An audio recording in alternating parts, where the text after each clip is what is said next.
What's up, guys? Welcome back to my channel. Zach Kleindienst here, and today I want to make a video that's a little bit different than what you're used to seeing from your local real estate agents in your market, in your town, wherever you live, where I live. We all know real estate agents, myself included. We all know that real estate agents always post their wins. They post their wins, they post their pendings, they post their closings. One thing you probably never seen, maybe you have one agent, maybe you have, somebody in your local market, they post on social media, like I said, all their wins, but you never see them post their losses. And see, that's where I think a huge misconception of this real estate business comes into play. And I know it did for me. So when I got my real estate license, the first thing I saw was my mom buying her first house. I was 14 years old. I had no idea what I wanted to be when I was older. All my teachers would ask, we're in school, they asked, what do you want to do when you're older? I had no idea. It was until my mom bought her first house, I knew exactly what I wanted to do, and I wanted to sell real estate. Why? Because the agent who pulled up, he was the James Bond of our little town of York County, from what I thought. Nice hair, nice suit, nice BMW. That's who I want to be. I'm like, this guy he controls his schedule. He shows up when we want him to. He shows houses all the time.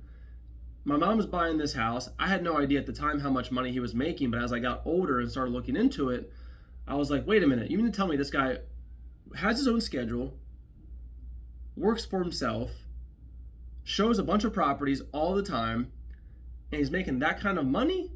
And he can wear whatever clothes he wants. He could drive that kind of car, live that kind of lifestyle. And that's what I wanted.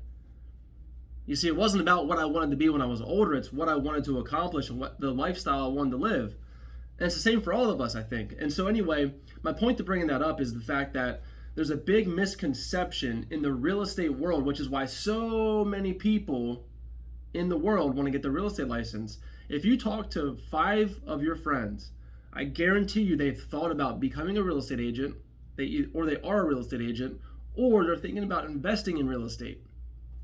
So real estate is all around us. Real estate sales is all around us. I guarantee you, if you're watching YouTube, you have a friend on Facebook who you're seeing post pendings, post closings all the time and bragging about their business and talking about the great things of their business. However, you never see them talking about the negativity. And because you only see the positives, you yourself probably have thought about getting a real estate license. But I want to give you some guidance here. I'm not trying to be a Debbie Downer, but I want to go over the real stuff, the real ish that goes on in this business that you have to deal with if you want to be successful and have a successful real estate business. There's always levels to real estate. First, you're the salesperson, then you build the team, and then you try to own the brokerage and maybe have an exit. See, the problem with real estate is that you can never have an exit, in my opinion. But that's besides the point. That's later on down the road. You as an individual, you want to think about getting your real estate license. You are thinking about getting your real estate license because you think it's easy money. You see what your friends are making. You see all the posts that they're putting up. But what you don't see and what you're not seeing yet is what's about to happen with the market. The market I can't say it was easy, but if you knew a seller in the last 2 years, you list a property and it's sold like that. It sells immediately. Before a sign's even in the yard, they have 5 buyers lined up for it. Now, let me tell you some of the negatives. And the reason why I'm making this video, why this is getting brought up, is because I just had this happen to me today, and it's frustrating. It's so frustrating.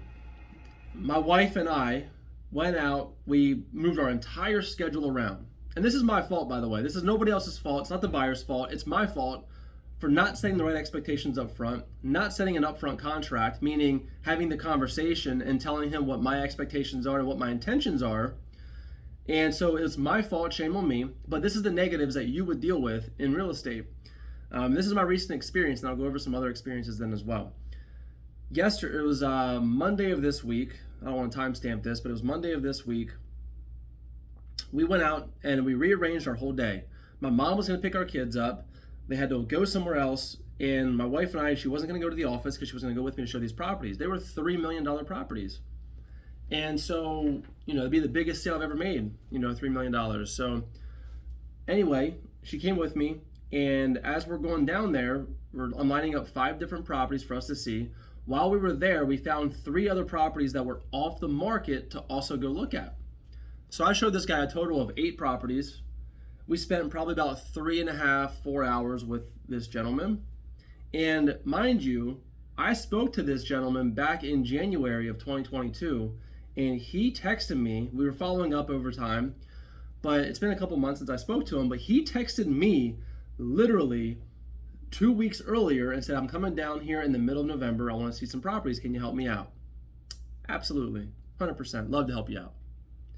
So anyway, we go look at the properties, finds the one that he really likes, but it needs a lot of work done to it, right? So he wants to talk to his wife about it. They discuss it. It needs too much work. The next day I write him and I say, hey Joel, how you doing? Hope everything's well. Hope you made it home safe. You know, he was traveling back to New York. And I get the text that same morning. This was the other day. Actually, no, this is this morning. I woke up to this text, and I'll read this over to you real quick. So from my client, Joel, what he said, Zach, Actually, new news. Saw something yesterday that never made it to the MLS, and we are now under contract. The worst thing you as an agent can hear is that you have a buyer you are showing properties to. Now, mind you, I did not have a buyer's agency agreement. Again, shame on me. I did not set the right expectations up front. Again, shame on me. Enjoyed working with you and meeting your wife. We'll keep you updated if anything changes. I wrote him a little something back. He writes me again. Zach, we have never had or ever wanted a buyer's broker. Something I would never do.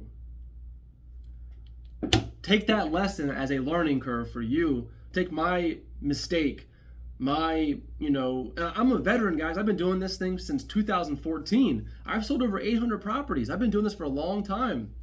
And that's the problem when you've been doing it for so long and you become a professional and you become a veteran, is that you just think things are going to happen for you so easily. And that's my mistake. I thought it was going to just happen so easily. Shame on me. But you're looking to get into real estate. Expect that to happen. When you're a brand new salesperson, you expect certain things. You're going to count your, what's the saying? Don't count your eggs before they hatch. Well, unfortunately, none of us can do that. It takes a very disciplined person to not get excited about a potential deal happening, especially when you're brand new. You get your first deal in the books. You think you're going to get a buyer or a seller, and it doesn't happen. They change their mind. It's going to happen to you. So if you're in the middle of becoming a real estate agent, get prepared to get thick skin, because what's going to happen, it's going to happen multiple times. You're going to have buyers, you're going to have sellers. You're going to be working with a buyer. They're going to call you and say, I want to buy a house. Can you help me out? You're going to get them pre-approved. Great, we're pre-approved. We want to buy a house. You go show them 5, 6, 7 properties, 10 properties. You sign a buyer's agency with them. You do everything right. You think you're doing everything right. You have a buyer's agency contract signed with them. And next thing you know, the person's going to end up deciding to end up renting for another year.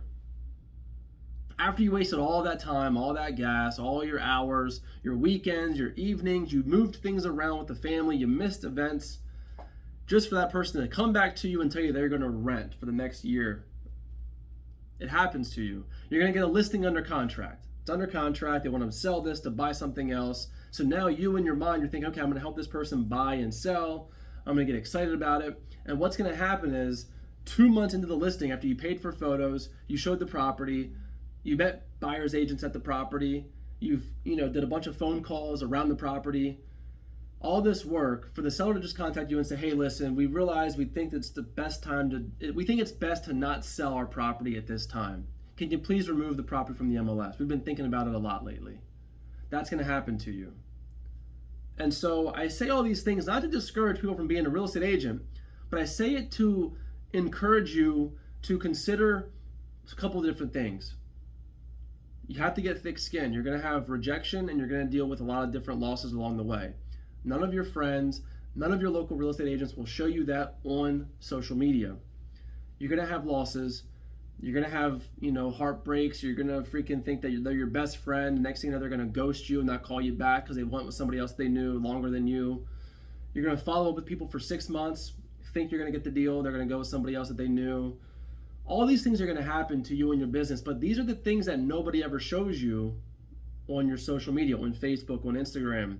All they're showing you are the pendings and the closed, and now you are seeing the money that they're making.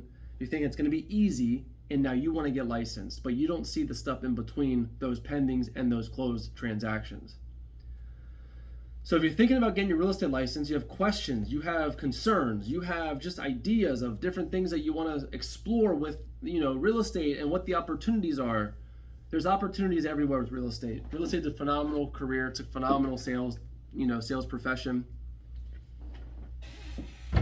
It'll teach you things about yourself. It'll teach you things about, just other people, and get you out there networking with different people and making new friends and things like that. But there are negatives that come along with it. So anyway, I want to just go over those with you guys. So I hope the video is helpful. If you're looking to get in real estate, you have questions, you guys can call or text anytime you want to. Again, my name is Zach Kleindinst. I'm with eXp Realty. Like I said, I've sold over 800 properties over the last 9 years at this point. So any questions I can answer for you guys, please feel free to give me a call, send me a text, and comment below, like the video, subscribe to the channel, and look forward to talking to you guys here sometime soon. Thanks.